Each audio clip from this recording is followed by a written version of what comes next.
Hi, I'm Jacqueline Hargrove, and I'm a sophomore attending Manhattan College. In the fall of 2008, I had the honor of listening to the incredible story of Lily Margules, a Holocaust survivor from Poland.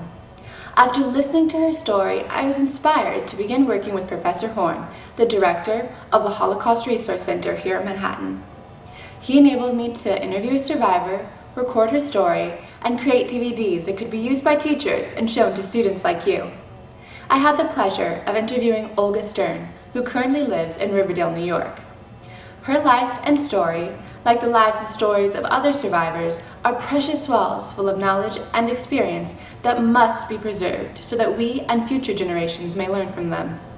Preserving and learning from their experiences is critical so that what occurred during the Holocaust will never be forgotten, and so that we and future generations will be inspired so that it never happens again. From my very first meeting with Olga, I was captivated by her warm, gracious, and tenacious spirit. Listening to her story, I was deeply moved by all that she endured as a teenager growing up in the Holocaust, and how even today she possesses a uniquely optimistic outlook on life. As you watch this DVD, it is my hope that you'll be encouraged and inspired to take action against current injustices taking place all over the world, and that you will realize that even though World War II ended over 60 years ago, the powerful words of Olga Stern transcend generations. They tell us something very important about current genocides and other acts against humanity. This is the incredible story of Olga Stern.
My name is Olga Stern.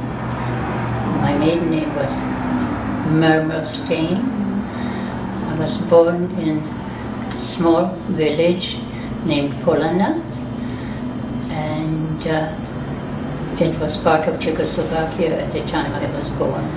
My father's name was Joseph, and my mother's name was Helen. We were originally 5 children. I was the oldest. I had 2 younger sisters, and I did have 2 younger brothers. Unfortunately, they did not survive the war. My sister one sister's name is Edith, and the other one is Blanca. My brother's names were Shani and Lychee. They had Hungarian names, not Czech names. And did you have any grandparents or aunts and uncles nearby? Loads of them. Loads. So your life in Polana was Great. great. Do you want to describe it a little bit? We lived in an area that was sort of, I would say, exclusive.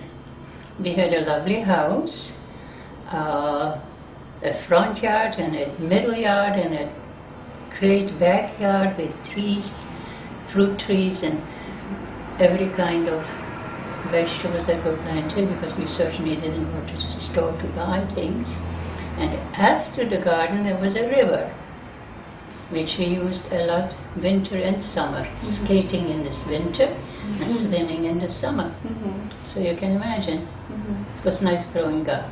What did your parents do for a living? My father was a station master in the village, and my mother was a housewife. So what did he do as a station master? Was that close? Well, he directed traffic for trains, and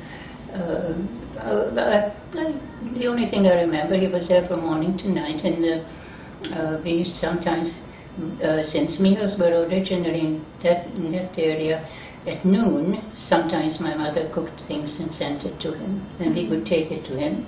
And I remember we had to cross a little bridge, and at one point we dropped the food, and we rinsed it off in the river and brought it to him to eat. And I'm sure he enjoyed it. I said I'm sure he enjoyed it. Just the Oh, same, yes. of course.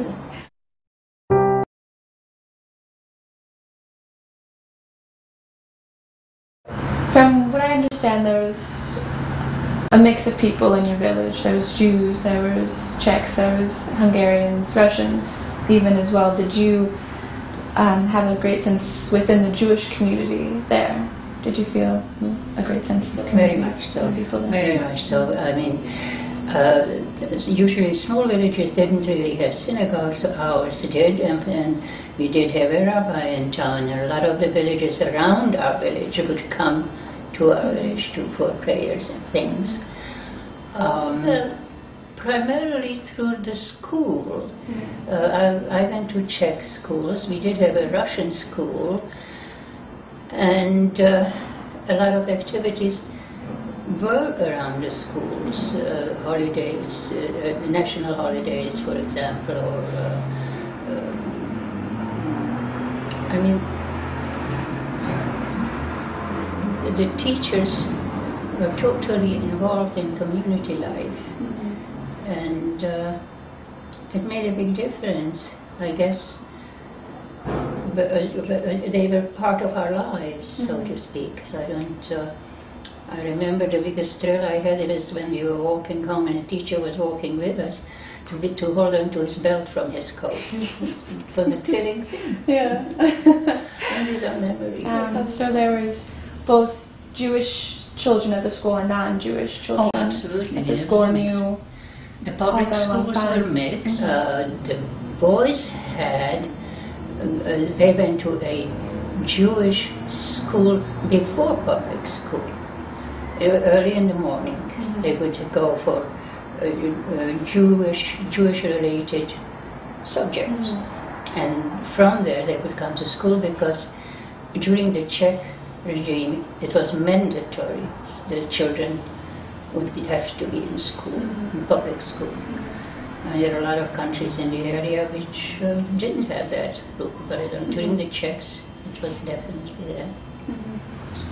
Growing up, was your household a very religious one? There is a word halakha in Hebrew, which is the rules of Jewish life. Kashrut was observed.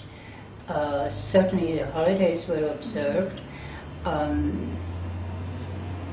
Were we fanatic about it? No. My father had his own hair on his head, although he always wore a hat. And my mother had her own hair also, which was not very customary, because usually women wore wigs and men shaved heads and wore hats, of course. But a number of people lived our kind of lifestyle. It was, but we were religious. We observed the Sabbath very very strictly, certainly the holidays, but it was a lot of fun. It really, we always looked forward to the Sabbath and the holidays especially. Would your parents do anything special for you guys during those times? For the holidays, she would, for each holiday, she would shop and have a dressmaker come to the house and sew new clothes for us. Passover was just going into the summer, and the New Year era was late in the fall, so we'd do the same thing for the winter. And new shoes and so on. Yeah. And also the preparation of food was specific for all of these holidays. Passover, the village appropriated one house where the whole community baked their matzahs. You brought your own flour and you brought your own people to work when it was your turn to bake enough for the week. And we would always hang out near the house because sometimes they were spoiled, and so they would be thrown away, sort of, and that's what we would wait for, to sort of have a matzah not on Passover only. Growing up, did you experience any anti-Semitism from? Not directly. A couple of the Hungarian families that had a lot of children, and that's how we learned Hungarian. We spoke as children Hungarian because of them. There was anti-Semitism, but we weren't really aware of it. We were much too young at that time when we lived in my small village. So we played together. And although one family was marvelous, the other family was not. So there were two families with lots of children in Hungary. If any anti-Semitism was felt, it was more from Hungarians than to the Czechs. But it wasn't. It wasn't. It was words, mostly. Not action. Not action. No, absolutely not. No, there was. On the contrary, I mean, in the open, it was. They were very conciliatory, and certainly you had a relationship with them. But sometimes certain words came out which were not very pleasant.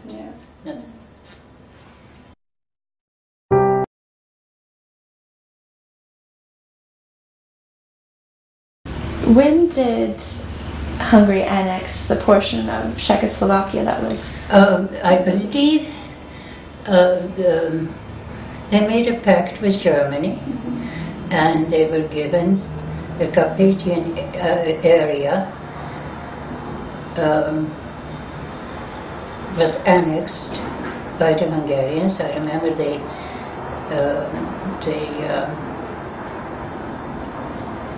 arranged for them to march in, and the whole town was on either side of the street welcoming them. Certainly didn't expect any horrors from it. We didn't know what to expect, but for a long time it was okay. My father was in the Hungarian army. Actually, it was Austro-Hungary at the time, and I had pictures. We had pictures of him in his army clothes when he was a Hungarian soldier. That counted somewhat when you needed certain favors. How did your life change initially, and then as when the Hungarians came in? Well, one of the first things that did happen is we had a lovely house. I described it before, and my father had an assistant with him, working with him in his job, and he happened to be Hungarian, and so when the Hungarians came in, they fired my father and gave the job to the Hungarian man. And then they decided that the house that they were living in wasn't as good as ours, and so I came home from school one day and all the furniture was in the yard, and without any warning at all, they took over the house for the family. In a small village, everybody has their own house, and so it was trying to figure out where to move, there was no recourse. I mean, there was no one to complain to, and certainly couldn't make any changes. But there was an elderly lady who lived in a rather large house, and she was living alone with the daughter. So she decided to move into 2 rooms on one end of the building and gave us 3 rooms the other end of the building. So we wound up having a roof over our heads. At that point, my father was totally unemployed. And this was in let's see, they marched in, I believe it was 1938, if my memory serves me right. And this happened about a year later. And so it was a question of how do you make a living? Exactly. In a small village. Fortunately, my mother inherited jewelry, so she sold, when we needed bread, she sold a piece of jewelry, and that's what we lived on. I remember in the summer, the Hungarians, the area we lived in had a lot of, the name escapes me, forests. And in the forests we had marvelous, naturally grown berries. Raspberries in particular, and they wanted the raspberries to be shipped to Hungary to make jam, and so that was one of the jobs my mother and I and my my sister went raspberry picking. It was brought into somebody's home, collected, and we got paid for that, so that was one little bit of money. We had one incident.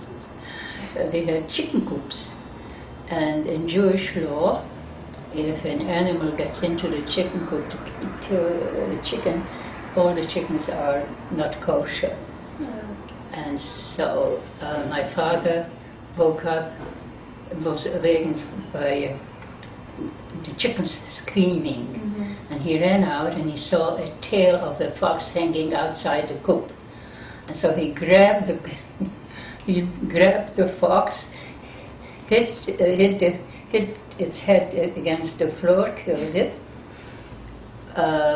One of our neighbors, a Russian family, made exchanges of chickens. They gave us their chickens because my mother fed the chickens for the holidays and they were very well fed. And so she was quite willing to make the change. So we had chickens for the holidays.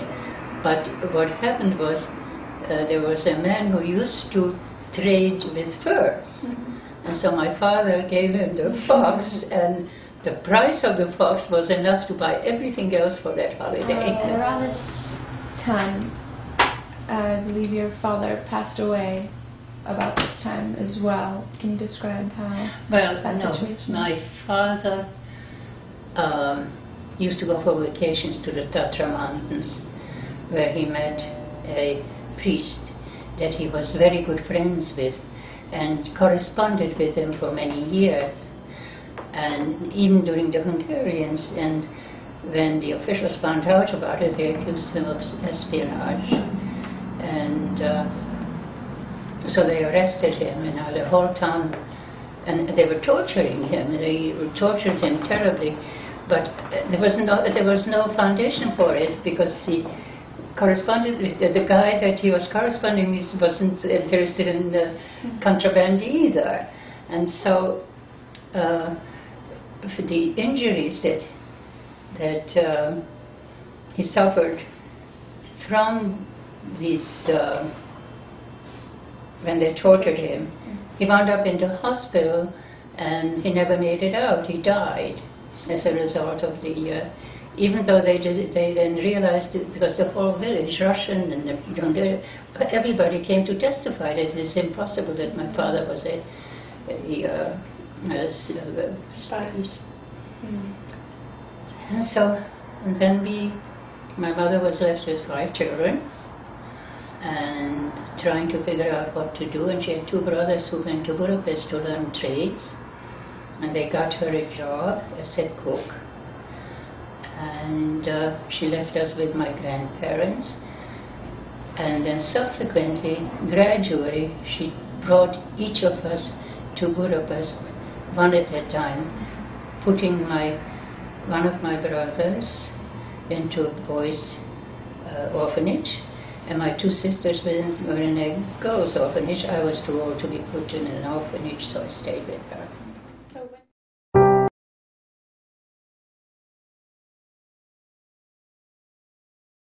So when did she leave Polana to go? I believe it was after my father died, which was either 41 or close to 42, somewhere in between that time. So you and your siblings came at different times?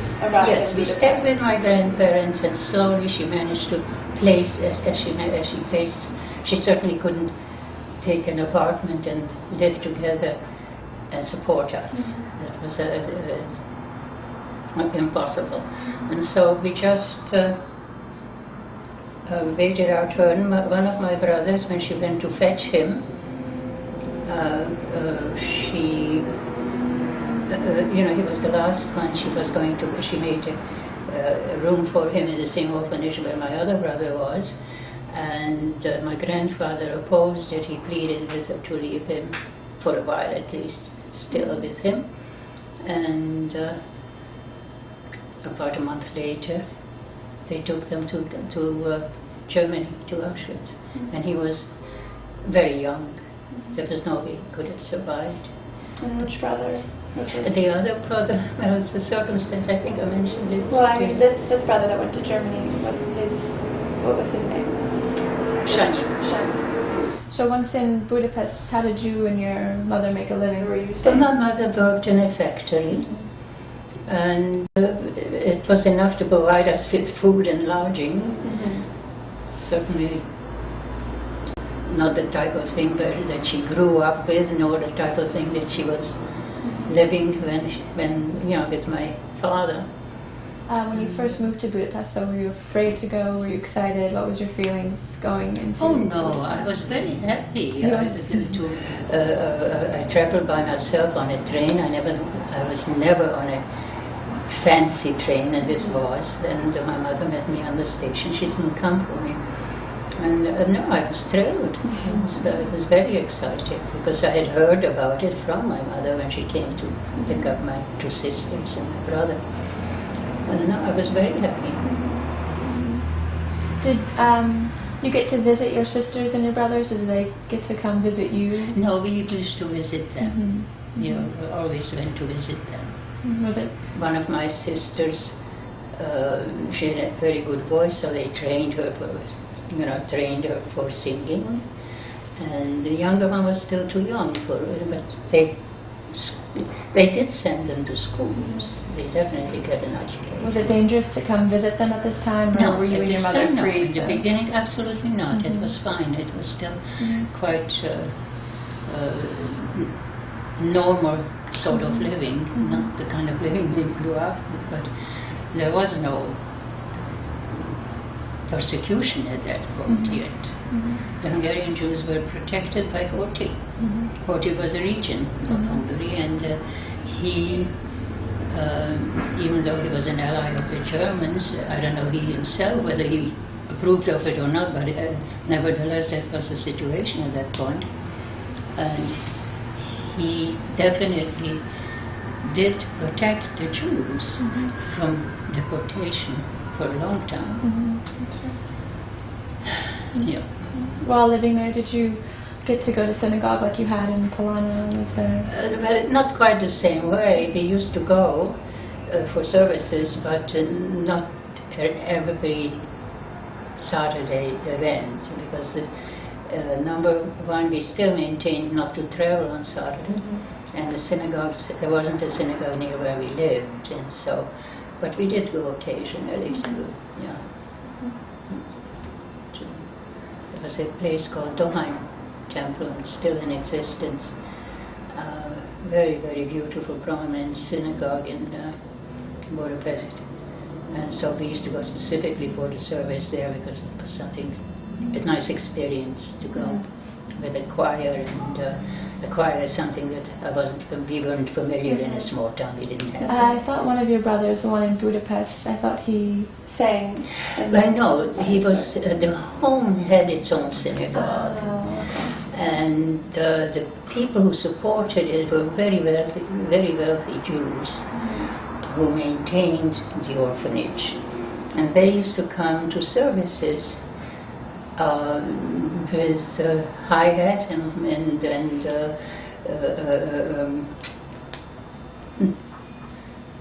what am I looking for? And a cane, maybe? No, I mean tuxedos. Oh. It was a bigger band. And my brother who was in the home had a very good voice, so did my father. And so he was in the choir, but he was, as young as he was, he had a solo because of his voice. Yeah.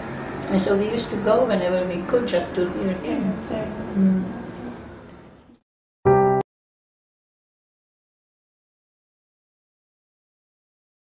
So in March 1944, that's when Germany came and occupied Budapest. They actually didn't march in.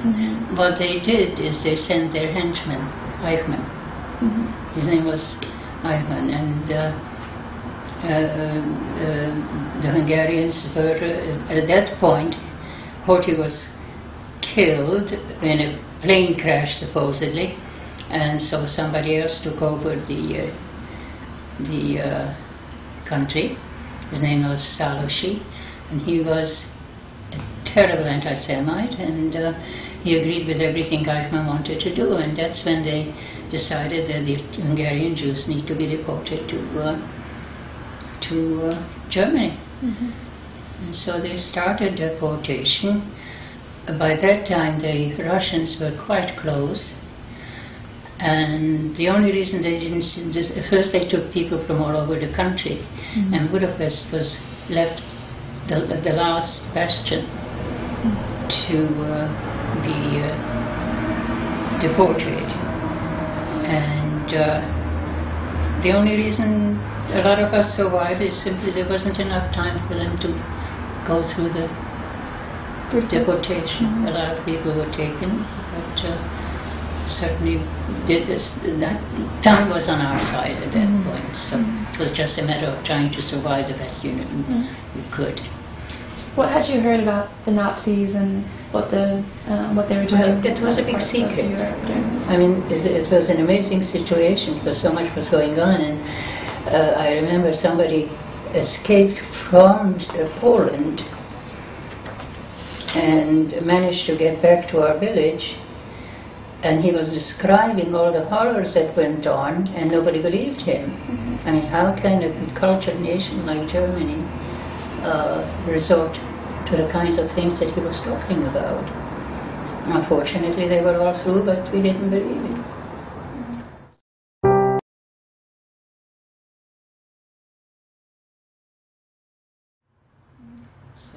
So were you scared when Eichmann and the Germans took over you? Yes. But the thing is, you know, when you're young, you don't realize the dangers. You just simply don't. Yes, we were worried about it. They put us into one apartment. There was a man named Wallenberg. He's a very well-known person.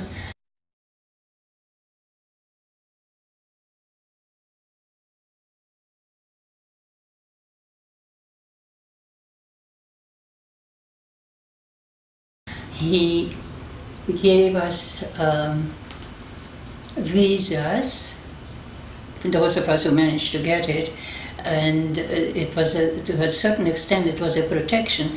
But what the Hungarians did, the equivalent of the SS in Hungary were the nyilas.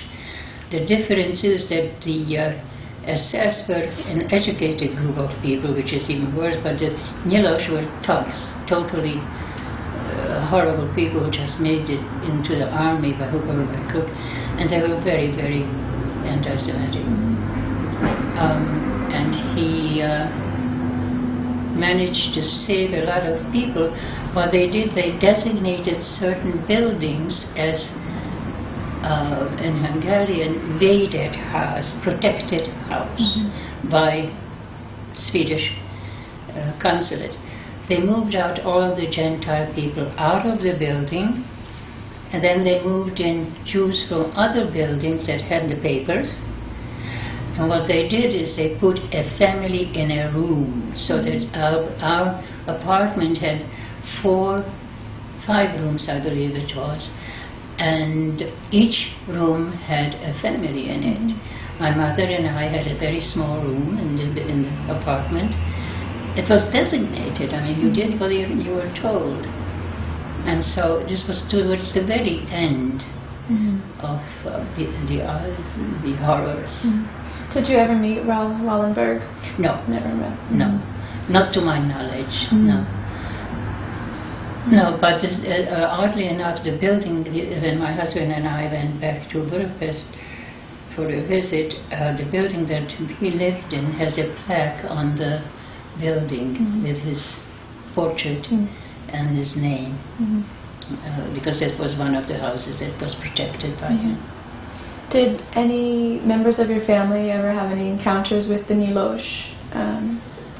In a weird sort of way, when my youngest brother was in a house, I mentioned before, he was in a home, and the street we were on, the name of the street was Legradi Karjút, so he was a poet.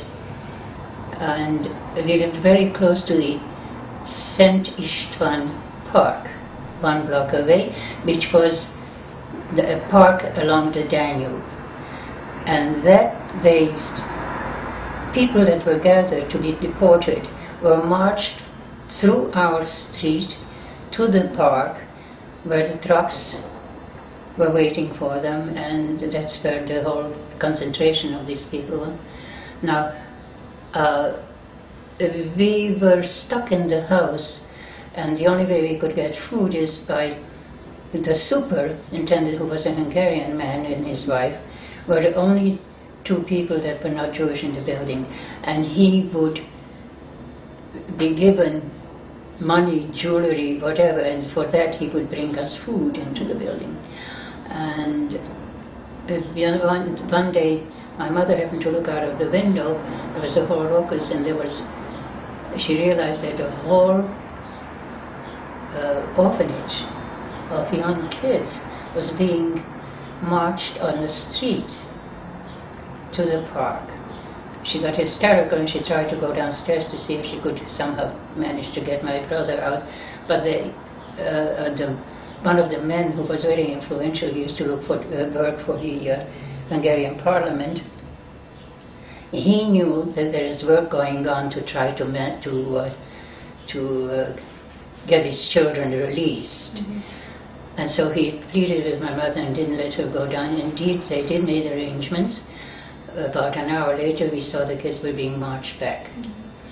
Unfortunately for us, my young brother did recognize our building.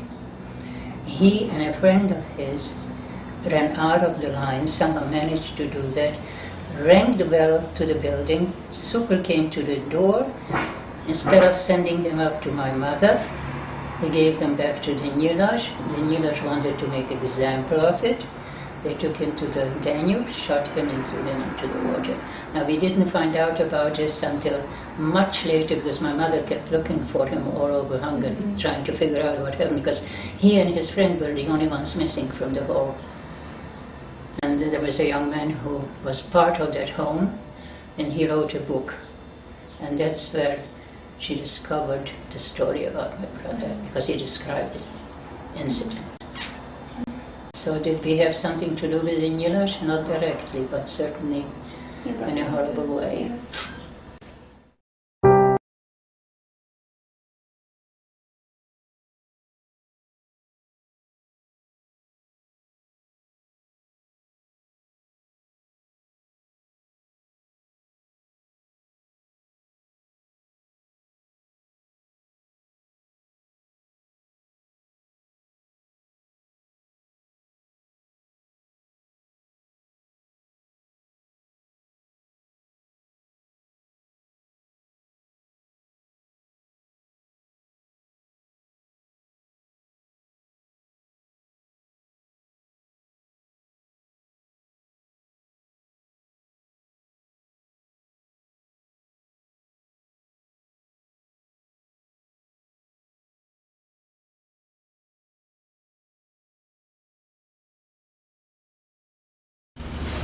While living in the Swedish protected house, could you and your mother leave? Did you ever leave the building? No.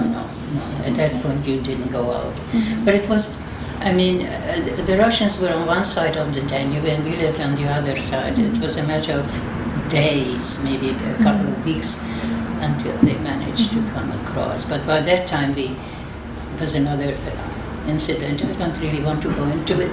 We wound up in the ghetto after all by choice. We finally wound up in the ghetto is because we were very, very close to the park where they used to collect the people, march the people to the park, have trucks waiting for them and take them off to Germany. We had a superintendent who was not Jewish. He was the only non-Jew living in the building. He used to provide food for us, for money and for jewelry. You gave him whatever you had and he would bring food. And he was in cahoots with the Nyilas. The Nyilas were the Hungarian SS. And he made a pact with them.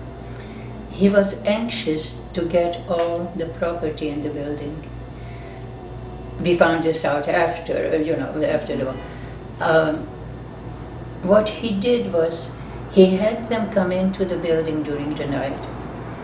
He helped them march the people from the ground floor to the park, shoot them and throw them in the Danube. Jackie, it's a true story. So we found out that something is going on. We were not aware of what was going on. Then we were on the 3rd floor. The next day, they took out everybody from the 2nd floor. Now, we did not know what was going on. However, one of the young boys living on the 2nd floor managed to escape. And he came back into the building and told the people what was happening. And so the people who had connections got in touch with outside and asked to be taken out of the building. And that's when they marched us into the ghetto. He probably wouldn't have survived had he stayed in the building. But he accomplished what he wanted, to have the building empty, because what happened was he helped people to hide jewelry. He would build boxes and things to store jewelry, and he knew where everything was. And so, but what was also, he was digging a ditch in the backyard, claiming that he was fixing some pipes. And we believed him. I mean, he was helping us, he was feeding us. And so nobody paid any attention to it.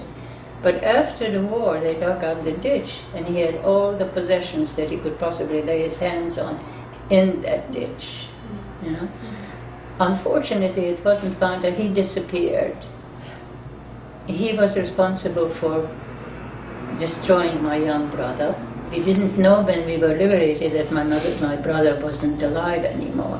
We spent about 6 or 7 weeks in the ghetto because it was much further in the city than where we were. This seems like it was a rushed, march from the protected house to the ghetto. Were you able to bring anything with you? Or? Yes, they told us to pack whatever we wanted, and we were walked.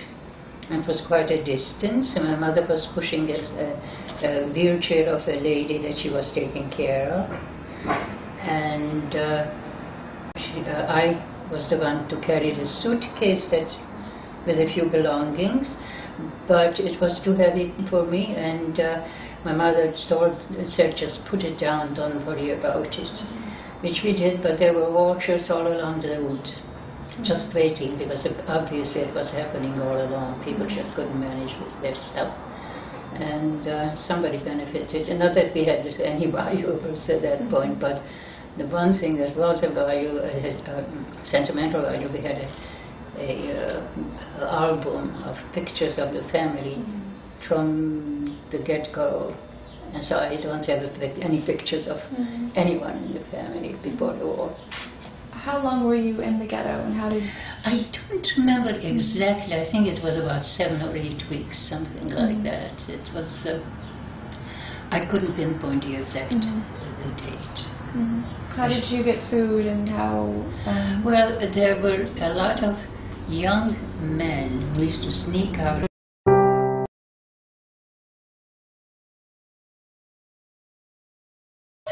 When were you liberated, and where? I was liberated in the ghetto in, I believe it was January, in Budapest. We knew it was imminent. It was just a question of surviving in one way or another, because the village walked around with vengeance, trying to kill as many as possible for any excuse, using any excuse. I know one young man kept sneaking out of the ghetto to get us some food, and he was caught, and he almost lost his life doing that, but somehow somebody paid them off with jewelry, and so they let him go. But it was a very dangerous existence, to say the least. When you were liberated, who told you? How did you find out? Oh, people came running into the ghetto. It was, the people who were outside the ghetto came looking for their relatives. And of course, and the walls were torn down. I mean, it was blocked in. The streets were cut off, and they pushed the walls down, and we sort of ran out, because there was mass, what is it called?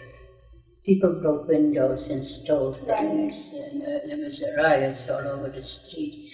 And my poor mother couldn't leave because she was taking care of an elderly woman, and that woman was clinging to her. And so she sent me out to see if I could. And I found a coat which I wore for 10 years afterwards.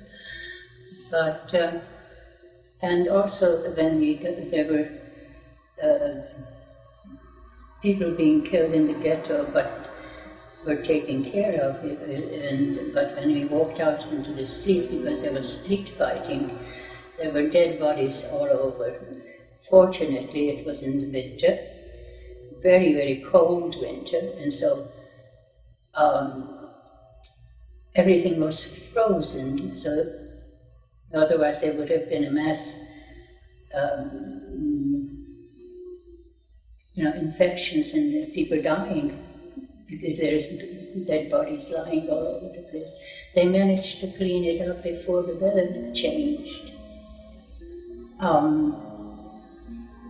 We subsequently went, the area that we were staying in wasn't liberated yet, and so we stayed with some people in somebody's home. And my mother, at that point we were all together, my two sisters, because we were separated during the stay in the ghetto. One of my sisters was brought in from a different area, and somehow or other she knew about us being there, and she found us, and so we were together. The other sister was not with us.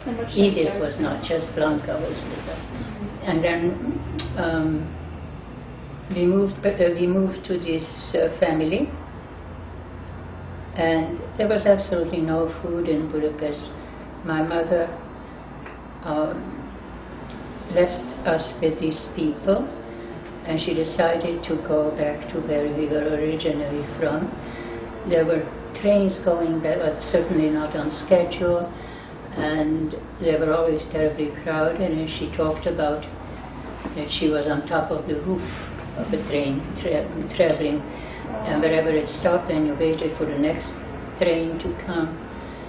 But she managed to bring back on her back in a rucksack all kinds of things that we haven't seen in years. Can you imagine her bringing potatoes on her back and all kinds of, I don't remember exactly, with some flour and some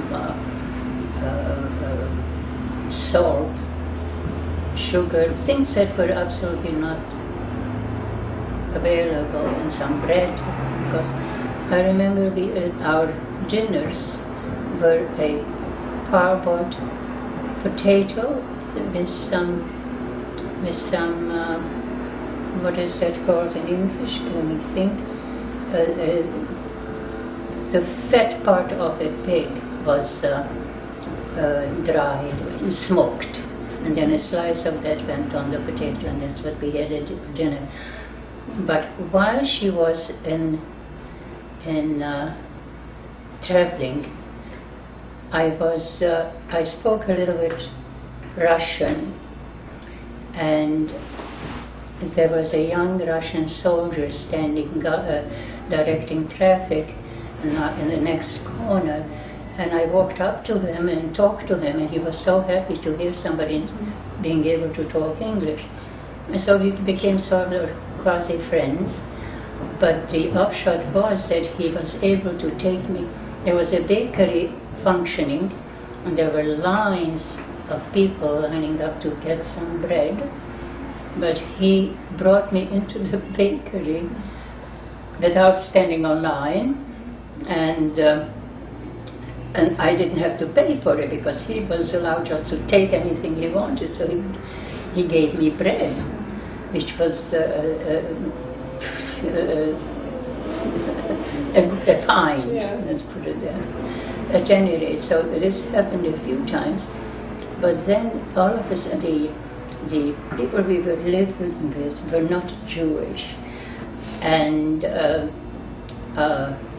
he decided to come and visit with a bunch of flowers, and the people that I was with, they felt responsible and they thought there would be some problem, so they hid me in another room, but he saw it happen and he got furious. He just threw the flowers on a table and left, and that was the end of my bread, getting bread. He didn't want to have anything to do with me beyond that.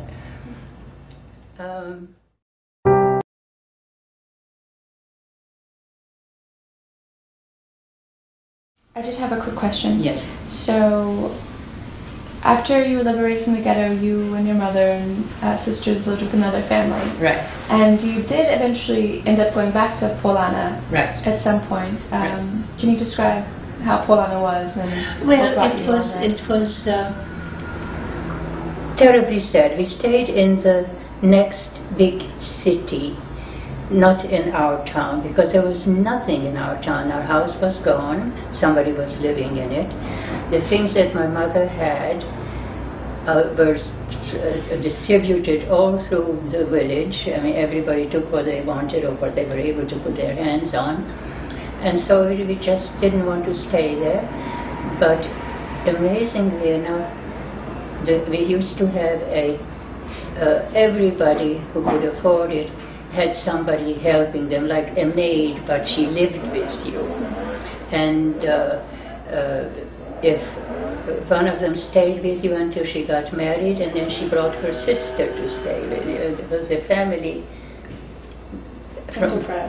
Exactly. And my mother found out somebody had her a pair of candlesticks that she had gotten as a trousseau. And the people kept saying, well, we paid for it, it's ours now. But the woman who used to work for my mother testified to the fact that they belonged to my mother, so she was able to retrieve that. The other thing she was able to retrieve, she had a single sewing machine. The sewing machine was a registered item, the same as you register a car here. Each machine had a number. And she had the book that had her certificate in it. And so she was able to retrieve the sewing machine. but she couldn't take it with her, so she gave it to somebody, one of the women who used to work for her. Other than that, there was absolutely no reason to stay. People were very, very worried that we were going to want our houses back.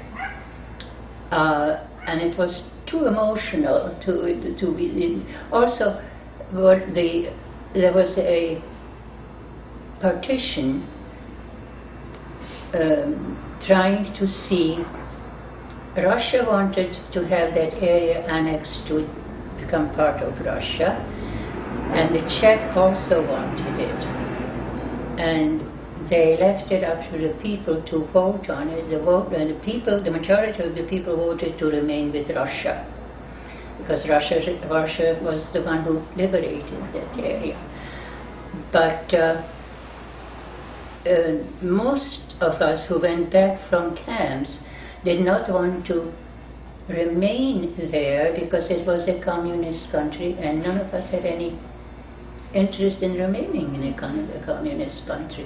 So that's when we went to Bucharest, and that's when we went to Czechoslovakia afterwards. I don't know what I can tell you.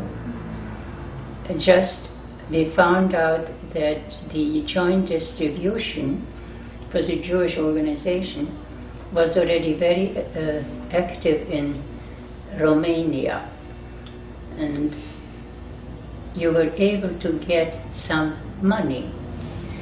So we packed up. One of my mother's brothers found us in Budapest. We packed up and traveled to Budapest on very crowded trains. At the border we had to smuggle, and my uncle had some money and paid off the people that were guarding the money. Money talked, no matter where you went. And so we got to Bucharest. They put us up in a hotel, they fed us, they gave us some clothes and gave us some money. And my mother, she was always a business person, she found out we were heading for Czechoslovakia, away from our part of the country. And she found out that there is no shoe polish to be had. And so she decided to, Bucharest was a little bit better off than Hungary or the other country. And so she decided to buy boxes of shoe polish for the money that she had gotten, to be able to sell it and have some profit. But it was very hot. And by the time we got to Czechoslovakia, it all melted. Shoe polish is it was thin boxes. So that was the end of that adventure.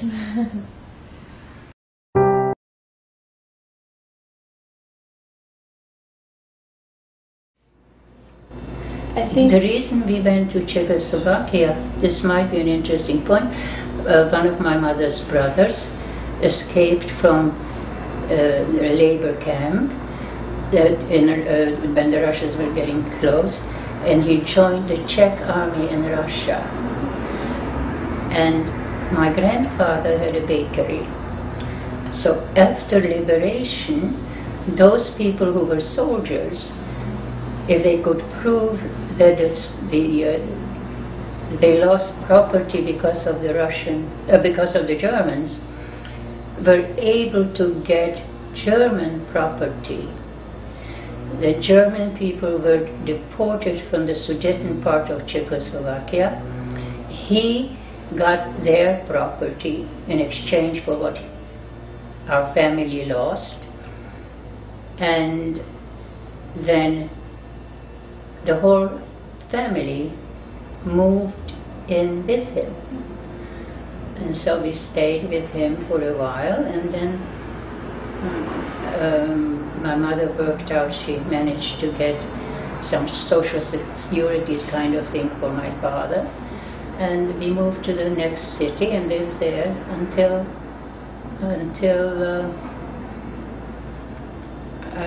we got papers, my sister and I got papers to come here as students. But the time when we were liberated, and before we left Czechoslovakia, we had the time of our lives. There were restaurants and hotels, and there were dances, and everybody was glad. All the Czech people suffered a lot during the war, and everybody was looking to enjoy life, and it really was a wonderful time for us. After the war ended, so you were liberated living in the Sudeten. Did you want to remain in Czechoslovakia, or where did you want to settle after the war was over? No. I was too young to know the difference. We were just simply enjoying things, my sisters and I.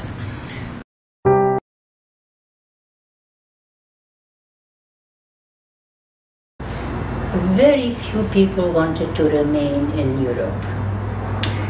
Jewish people I'm talking about, because there were too many bitter memories. And so everybody's aim was to go either to Israel, which was very difficult. A lot of young people went to England as students, and those of us who were lucky enough to get papers to come to the States is what we did. Gradually, there are still some people that I know that remained in Czechoslovakia, but most people left. Came to 3 different places: England, actually scattered all over the world. I have family and friends in Australia, I have family and friends in South America, and I mean all over the world. Everybody settled somewhere else, but everybody left there. And what enabled you and your sister Edith to come to America? How were you able to do that? We had a distant cousin who got papers for us for the school. And so there was an organization, the Joint Distribution, who supported us financially. We came in June. They put us up in a hotel and subsequently found us apartments just before school started. But for the 2 months in June and July, again, no worry in the world, and we were provided for with food, and they gave us some pocket money as well. And then we just, they found us a room in somebody's apartment, my sister and I.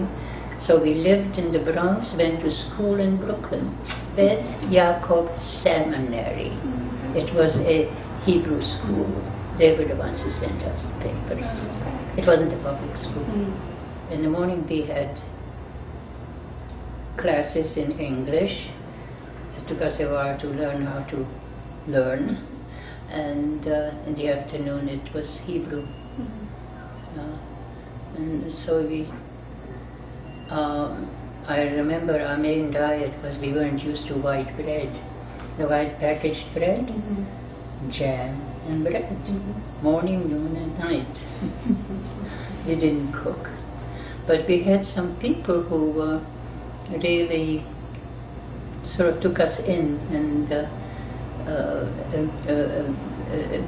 we were 2 young kids, and the whole neighborhood got together. They bought us clothes once in a while, and they made sure that we had meals.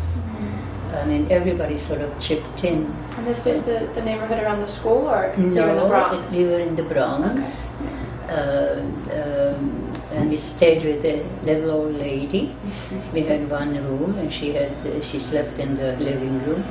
But she needed the money, and so she rented it. Basically, when I left Czechoslovakia, I promised that after 2 years of study, otherwise they wouldn't have let me out, that I would go back and learn here, and what I learned to come back to Czechoslovakia to teach. The aim was to remain here no matter what, but what happened was, while we were here, the Czech people voted to. If you want history, I can tell you some of it. That's fine. Yeah, include it. We had our president was Garek Masaryk. He was a professor at Columbia University. And when World War I ended, they formed Czechoslovakia, and he became the president of Czechoslovakia. He married an American woman. Her name was Garek, and he assumed her name. So his full name was Thomas Garek Masaryk. And he was the president of the Czechoslovakian country. Now, he died before Hitler came into power. No, not before he came into power, but before he invaded Czechoslovakia. I have a feeling if he had been alive, he wouldn't have dared do it, because it was a very prestigious. It was the best democracy in all of Europe. And but the vice president, whose name was Benesch, took over. But when the Germans came in, they sent him out of the country, and he went to Sweden. After the war, our president's son became a very, very popular politician. And he wanted the same kind of democracy that we had as when his father was alive. There was a man named Gottwald, who was an ardent communist, and they decided that they were going to vote either for Masaryk's son or vote for Gottwald. At some point, he was the son, Masaryk's son. Suddenly we discovered that he is dead, and they claimed that he fell out a window. In fact, they killed him. And so Gottwald took over. Now, they didn't become communists right away, because when I left it wasn't communist yet. But while I was here in the States, they had elections, voted him in, and the country became communist. America decided that all the people that were here on a temporary visa, if they chose not to go back to the country, to a communist country, could apply and become citizens here. And so, of course, that was the aim to begin with, and that's what we did. So, a bit of history. Did most of your family stay in the Sudeten lands, or did they resettle elsewhere as well? Yes, they had no way to come out. I mean, you had to have something to leave. So my youngest sister Blanca and my mother remained in Czechoslovakia.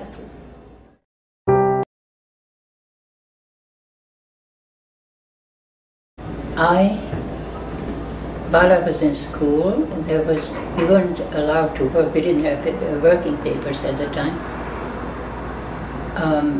But there was a man who had a factory where he made undershirts, men's undershirts. And he came to the school and employed some of the girls. And my job was to cut the loose ends of the threads when it came out of the machine. And so I had calluses on my hand, and over the weekend I visited a friend, and there was a young man who was a relative of my friend. They introduced us, and he looked at my hands and he says, "Why are your hands full of calluses?" And I told him what I was doing. He says, "Do you want to come and work for me? We already had a shop." He came here in December of 45, I believe.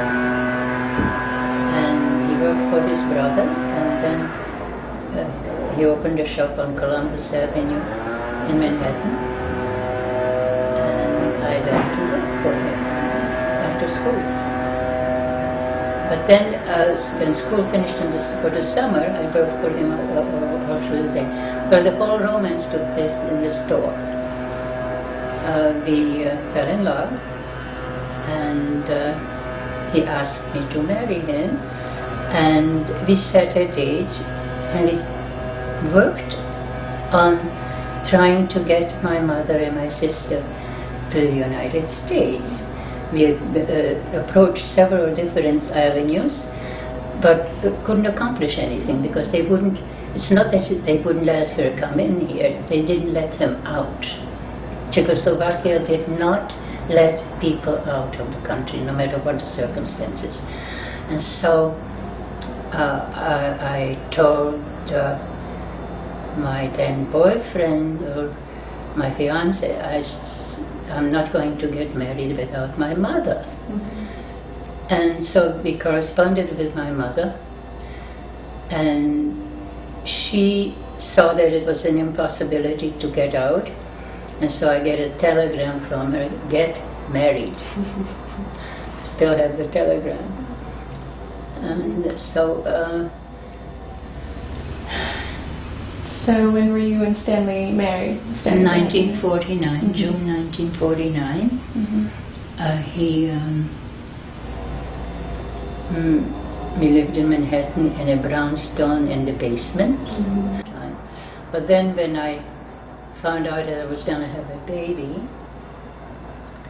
we passed by this area, we had a car by that time, and there was a big sign, apartment for rent. And so we looked at it, liked what we saw, were able to afford to pay the rent of $93.50 for a one-bedroom apartment. Mm-hmm. And we decided to move. This was in 1951. This was, I believe it was in March, and my daughter was born in October. So how many children do you have? We have two daughters.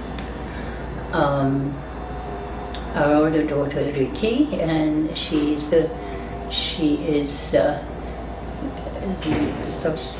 went to school, college and university, and she became a music therapist.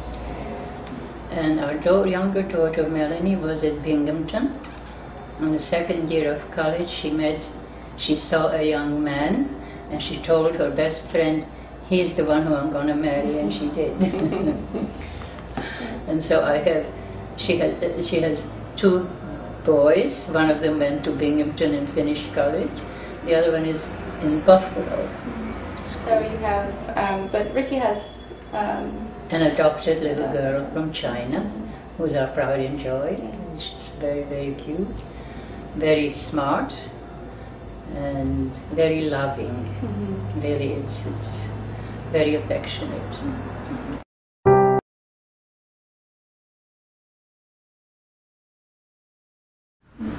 And your husband Stanley has an incredible story as well. Could you?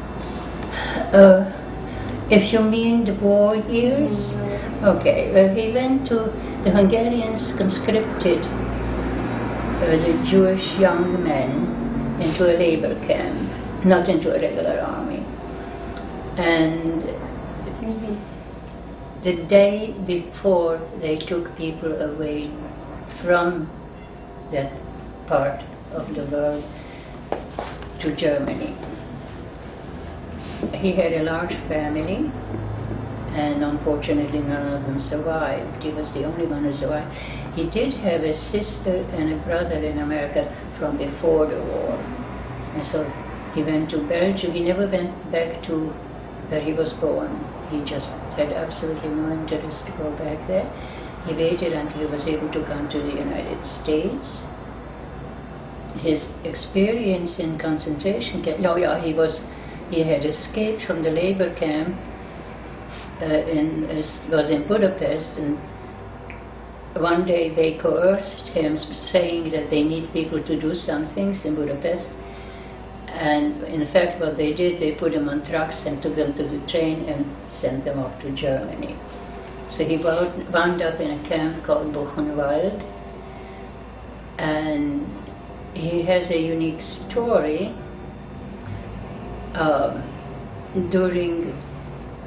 After work one day, he was going back from the factory where they were working to the camp, and he saw a big pile of religious articles that were being burned. Not only all kinds of articles that were being a bonfire, the things that were being burned, and he noticed I'm not sure what it's called in English. I can look it up on the book. The Jewish men pray with two objects. One goes on a little box that goes on the head, and a little box that goes on the left arm, and on a strap. And he found one, and so he looked around, and there was nobody around, so he stuck it in his pocket, and he brought it into his bed, hid it. But then people found out about it, and so you can't pray just with one. But about 2 days later, a gypsy walked in with another one, and he was trying to sell it for food, but nobody was willing to part with food. And so Stanley was anxious to get it because he had one piece. And so he offered him, he had several sweaters on, and he offered him a sweater that his sister had made for him before he left camp. But he gave it up for that religious article. And so when people found out that he had the pair, they used to line up just to say a very simple prayer, not the whole prayer for the morning.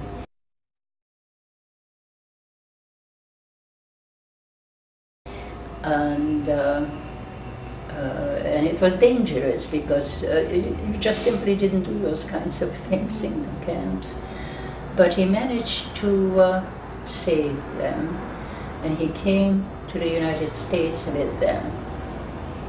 But they were in terrible condition, and so he asked our rabbi to see if there is any way to fix them, because he really wanted to use them. And the rabbi took it to a scribe, and the scribe looked at it, and he said, if Moses would have worn these were the pair that belonged to him. It was not doable. However, he did make very good use of it, because he went to, first he started in our Hebrew school to tell the children his story. And he didn't make it morbid, he just sort of explained the things that happened to him and how he survived and so on. And somehow the word spread. And so he went to all kinds of schools, religious schools, Catholic schools, Jewish schools, public schools. I mean, one school found out about the other, and so he would go and lecture with these Topide. Now, a woman who is in charge of finding material for the museum, the Heritage Museum in Manhattan, found out about it and approached my husband to see if he would give them as a donation for the museum. And so when my husband was talking to the girls about it, they really wanted to keep it. But after a long discussion, we came to the conclusion that no matter which of the girls would have it, it would probably be sitting in a drawer. And so it was decided to give it to the museum. Now the museum has it on exhibit, and the story is printed, and also the doge who goes around with people, telling people about the different items, has the story, and she talks about it, and there's a picture of my husband next to the film. So it's in a good place, because there is a story connected with it. So.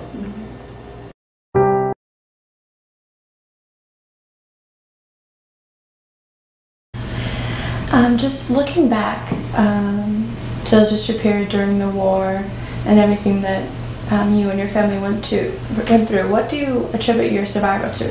What do you think allowed you to, survive through the war years?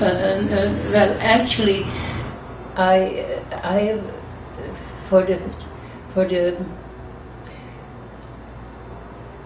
we went to Budapest in 41, and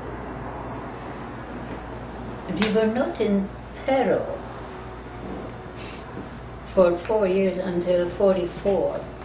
I think In 41, when Eichmann came to Budapest, then they started to deport. The Jews were deported from all over Hungary, but they never touched the people in Budapest. At that point, they started to deport the people to Germany from Budapest as well. The only reason that we managed to escape that is that it happened very late in the war, and the Russians were very, very close. In fact, Budapest was encircled, and so they couldn't deport people any longer. So our survival really,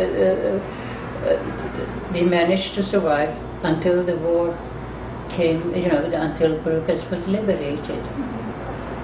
How do you feel about the Hungarian people now, or the Germans looking back? It's hard to say. I mean, especially, how can you...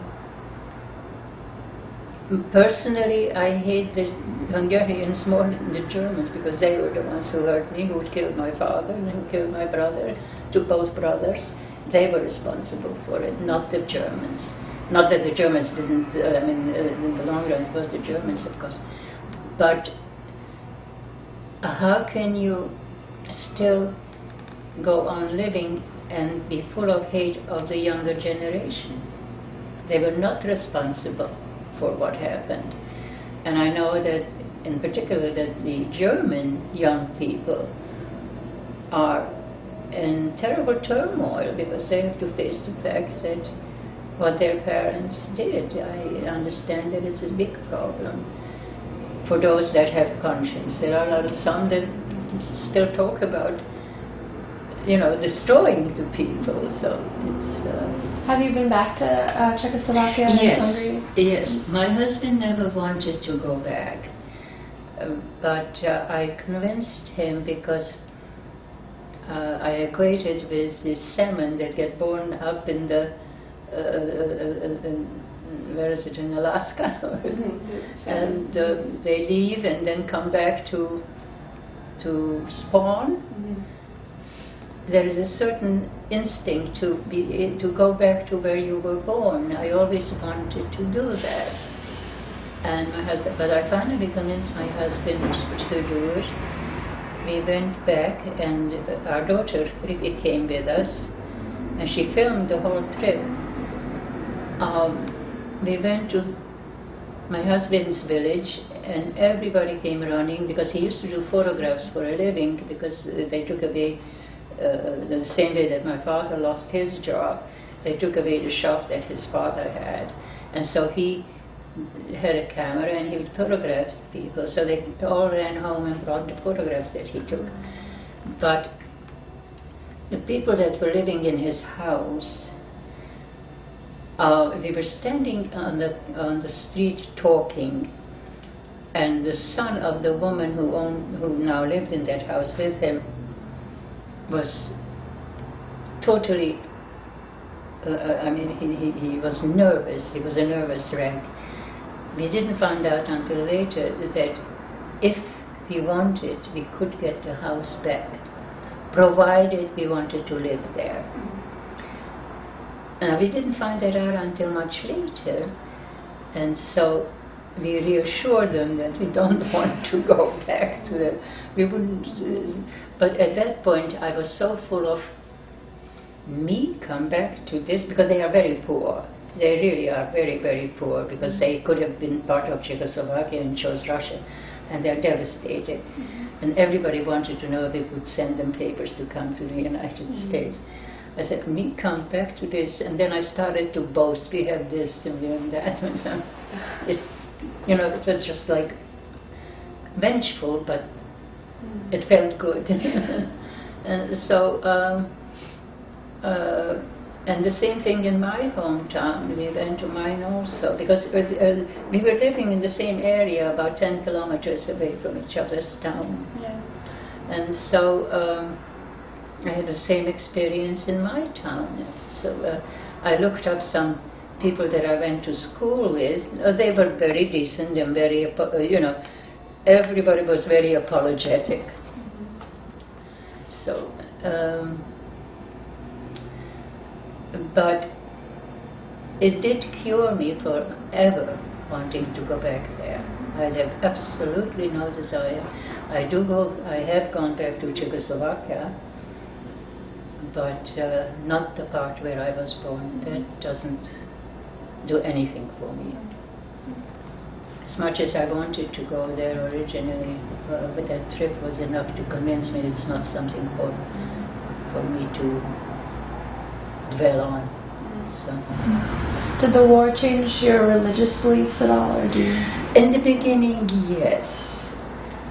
But when we had the children, we felt there has to be some continuity is the right word. And so we joined a synagogue, quite different from what we grew up with, because the men and women were separate in a synagogue in Europe, in the small villages at any rate.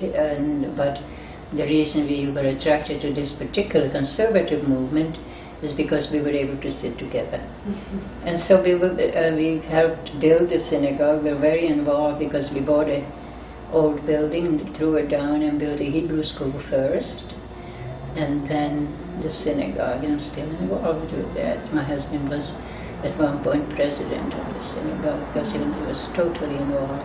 Mm-hmm. So you're involved with the synagogue. You helped build that? Yes. What do you?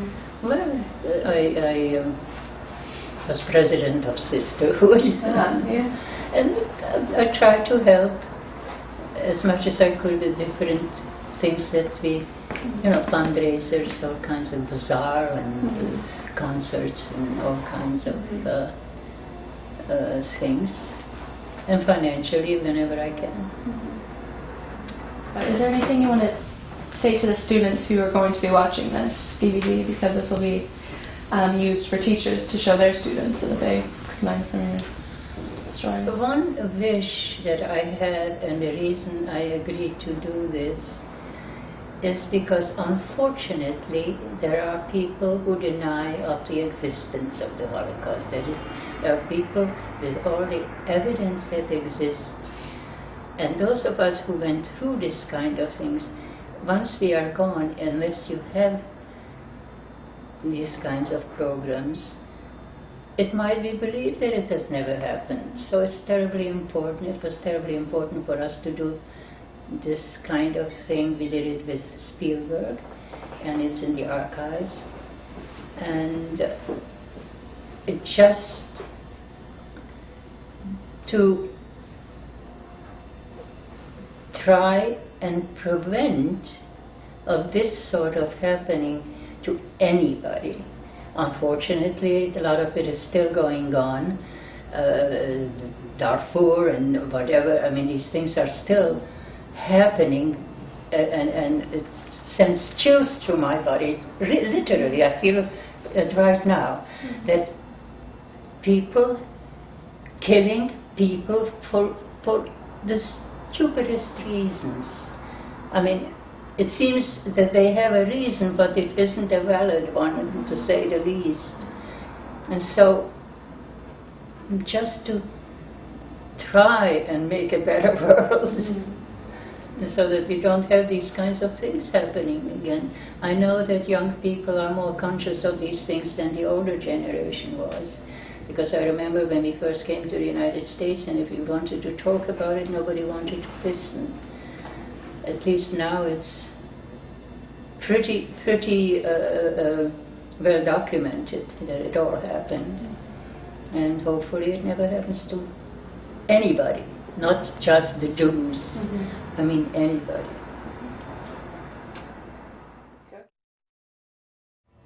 I hope that Olga's story will not end once this DVD is complete. I hope that you've been inspired just as I was, by her words and by all that she endured, and that you will be compelled to share her story with others and share the information that you've learned along the way. Most importantly, I hope that each and every one of you realizes that what Olga speaks of did not just occur in the past, but that serious human rights violations such as these occur every single day, and that you have the capacity to stop them. I leave you with this final request, which is to simply remember. Remember Olga's story, remember discussions you may have with your classmates about it, remember her face, and by simply remembering, a part of you will always be moved when you witness an injustice committed against another human being. You will be moved to bring justice to the situation and ensure that it never happens again. Just remember, never forget and never again.